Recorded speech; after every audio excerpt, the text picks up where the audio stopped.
महत्त्वाचं आहे की या ठिकाणी महाराष्ट्रामध्ये आमच्या शेतकऱ्यांच्या जमिनी वाहून गेल्या, आमचं पीकही वाहून गेलं, परंतु सरकार आम्हाला मदत करायला तयार नाही। एकीकडे 8,500 रुपये जाहीर करतं, परंतु या सरकारनं पंजाबचा आदर्श घेतला पाहिजे।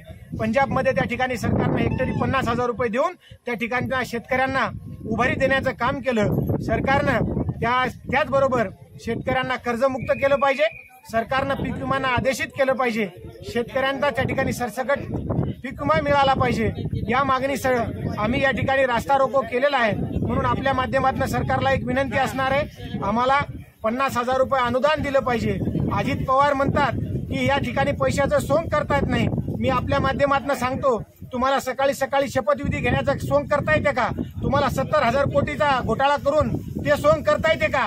परंतु शेतकऱ्यांना पैसे द्यायचे असले की तुम्हाला म्हणता की आम्हाला सोंग करता येत नाही। म्हणून या राजकीय नेत्यांनाही सांगतो, लबाडपणाची आश्वासनं बंद करा, शेतकऱ्यांच्या पाठीमागे खंबीरपणे उभे राहा, शेतकऱ्यांना हेक्टरी 50,000 रुपये अनुदान द्या, शेतकऱ्यांना सरसकट कर्जमुक्त करा आणि शेतकऱ्यांना सरसकट पीक विमा द्या। यासाठी आम्ही या ठिकाणी सरण रचून बसलेला। राज्याचे मुख्यमंत्री काय मागणी आहे?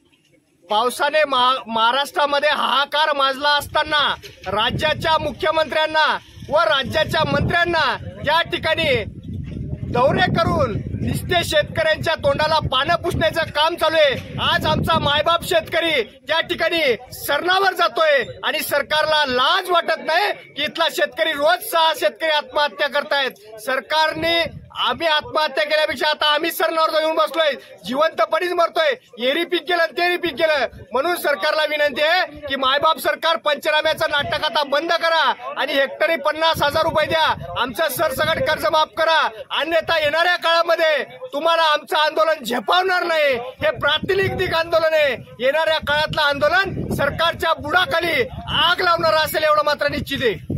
मला असं वाटतं शेतकरी बर्बाद झाल्यावर, शेतकरी पूर्णतः फासावर गेल्यावर कर्जमाफी करून करता काय? अरे मेल्यावर लाख रुपये देण्यापेक्षा जिवंतपणी 2 लाख द्या, इथला शेतकरी वाचल, इथला कृषीप्रधान देश वाचल, अन्यथा इथला शेतकरी वाचणार नाही। ही वेळ योग्य बनावं लागेल, कारण इथला शेतकरी पूर्णतः उद्ध्वस्त झालेला आहे।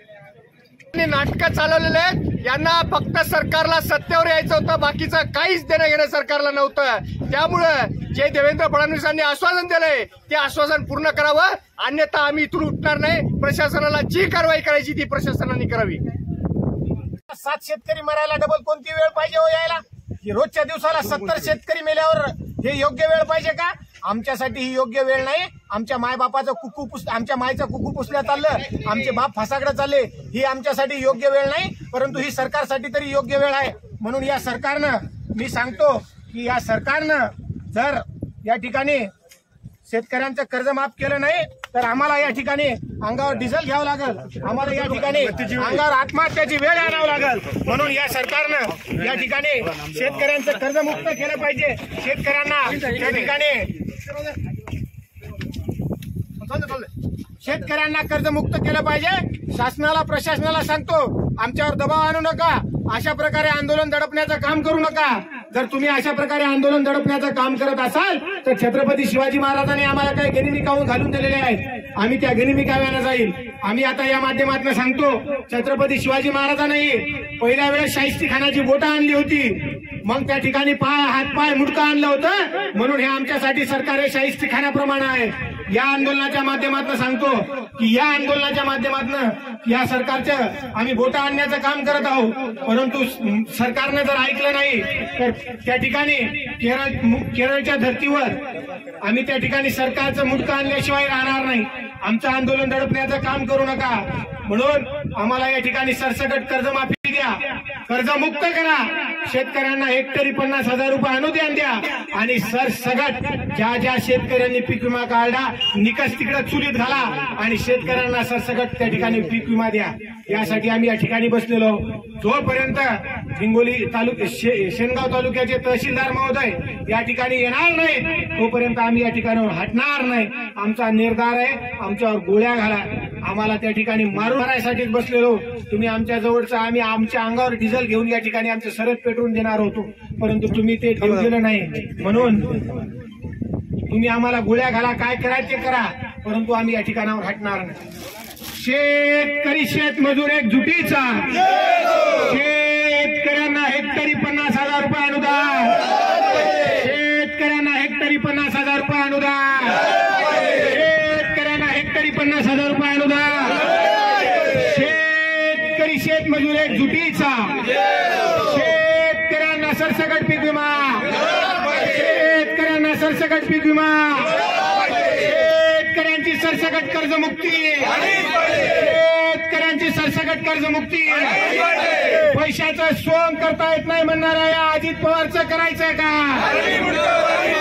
पैशाचं सोंग करता येत नाही म्हणणाऱ्या या अजित पवारचं करायचं का? पैसे काय संघ घेऊन भिंतो म्हणणाऱ्या या गिरीश महाजनाचं करायचं का? पैसे काय संघ घेऊन हिंडतो म्हणणाऱ्या शेतकऱ्यांना कर्जमुक्ती, शेतकऱ्यांची सरसकट कर्जमुक्ती, पंजाबच्या धर्तीवर शेतकऱ्यांना 50,000 रुपये अनुदान, पंजाबच्या धर्तीवर शेतकऱ्यांना 50,000. आमचे तमाम शेतकरी बांधव त्या ठिकाणी मरत आहेत, कोणी पुराच्या पाण्यात वाहून जात आहे, कोणी विष प्राशन करून मरत आहे, कोणी त्या ठिकाणी फाशी घेऊन त्या ठिकाणी आत्महत्या करत आहे. म्हणून या सरकारला आम्ही दाखवून देत आहोत तुम्ही आमच्या मरणाकडे लक्ष द्यायला तयार नाहीत. म्हणून या ठिकाणी आमचं सरण आम्ही आमच्या हाताने या ठिकाणी रचलेलं आहे.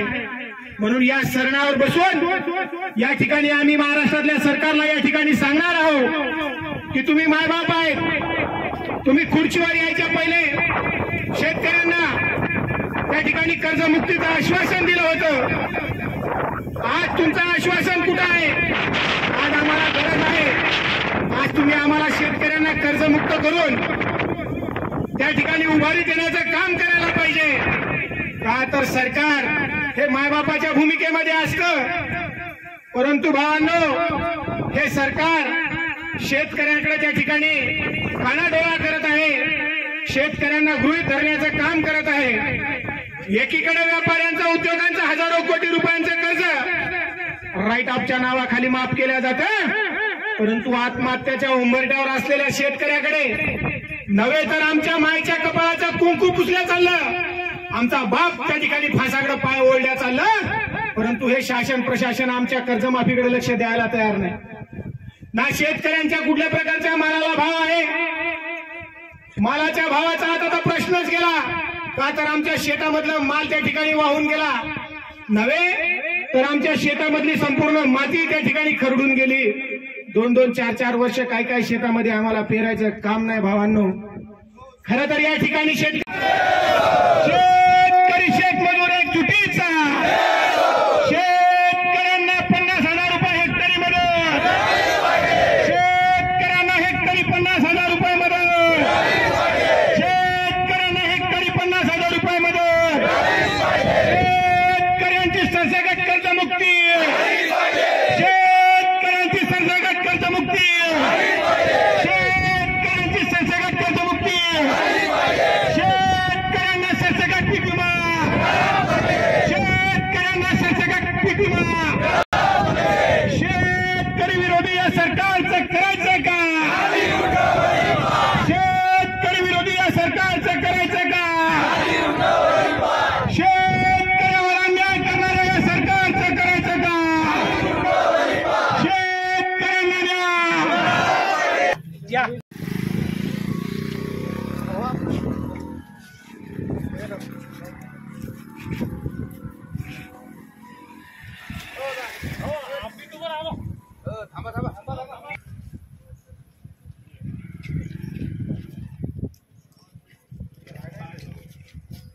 आणि त्याला जर शेतकऱ्याच्या आंदोलनाची लाज वाटत नसेल तर या ठिकाणी येऊन बसलं पाहिजे. कर्मचाऱ्याला त्यांची काम करू द्या, ते ड्युटीवर आहेत, पोलीस आहेत, पण या ठिकाणी जर कोणी शेतकरी असेल आणि त्याला वाटत असेल किंवा एक ऍक्टर ज्यावेळेस गळफास घेतो ना त्यावेळेस त्या ठिकाणी सगळे मंत्री, सगळे मुख्यमंत्री, मोठमोठाले लोक त्यावर स्टेटमेंट करतात आणि प्रसार माध्यमांवर सुद्धा आले नाहीत अजून. आम्ही राहतो का नाही इथं महाराष्ट्रात? आम्ही पैसे भरले नाही, 1000, 1200 रुपये पीक विम्याचे. आता त्या कुठे गेल्या कंपन्या? 2014 पासून नुसते पैसे जमा केले त्याने आमचे. आता आम्हाला गरज आहे, आज आमचं सगळं गेलं वाहून.